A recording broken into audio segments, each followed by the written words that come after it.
Hello and welcome to my latest weekly video news from Madison's. Well, I hope you all enjoyed a wonderful Jubilee weekend.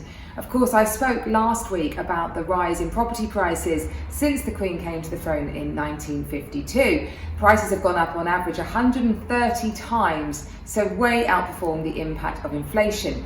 But Rightmove have looked at what has happened to property prices over the last 10 years, so since the Diamond Jubilee, where have been the real key winners. And interesting to see that 3 places in Kent are in the top 10 list. And indeed, Margate over on the East Coast is top of the list. So the 3 winners are all over in East Kent, but it's a sign of how much those areas have grown in their value. So the chart you're seeing here is those top 10. You can see Margate in pole position, 107% up, so price has gone from 148,000 to 358,000.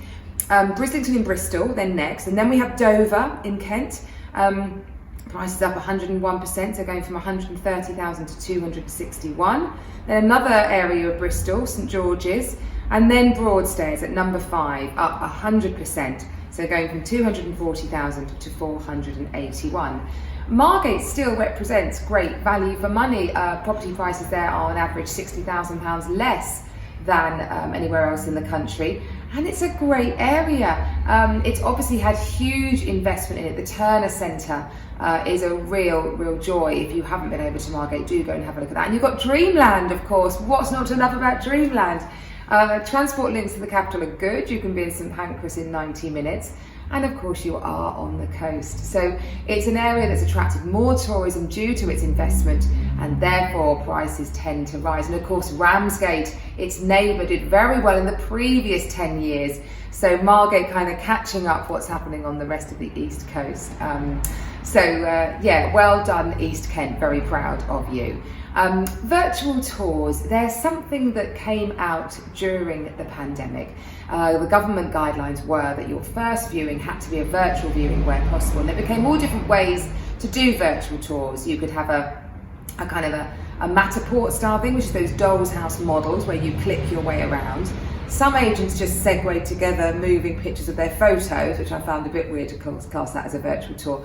But at Madison's, what we do is presenter-led video tours, and we still do those. They are enormously beneficial to ourselves, but more so to our sellers. So for our sellers, the hassle of having to clear up for a viewing is horrific, especially if you've got young children, a busy life. And so the virtual tours act as a really good way to get rid of all that kind of first viewing, not interested, waste of time viewings. And then when we do the real viewing, the physical viewing, which we still of course do, we don't expect you to buy a house on a virtual tour.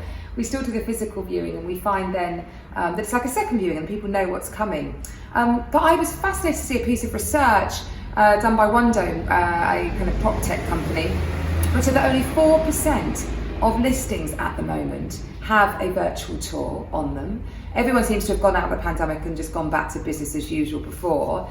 But interestingly as well, properties with virtual tours sell 4 times quicker than those without virtual tours.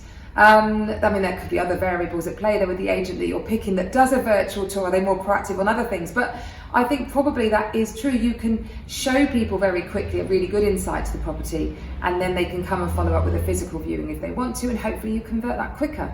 So we're still very passionate about virtual tours, and we'll be continuing those for the foreseeable future. Well, we're into June. There's lots of events coming. 25th of June, you can buy your tickets to the Soapbox Challenge in Dunorlan. I'll have more details on that coming soon.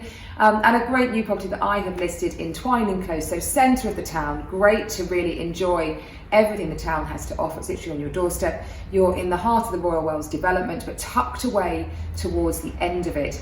Really lovely presented 3 or 4 bedroom townhouse, lovely west facing garden, immaculately presented, and no onward chain. That is a real benefit in this market. Well, have a lovely week, and I look forward to seeing you next week. Bye bye.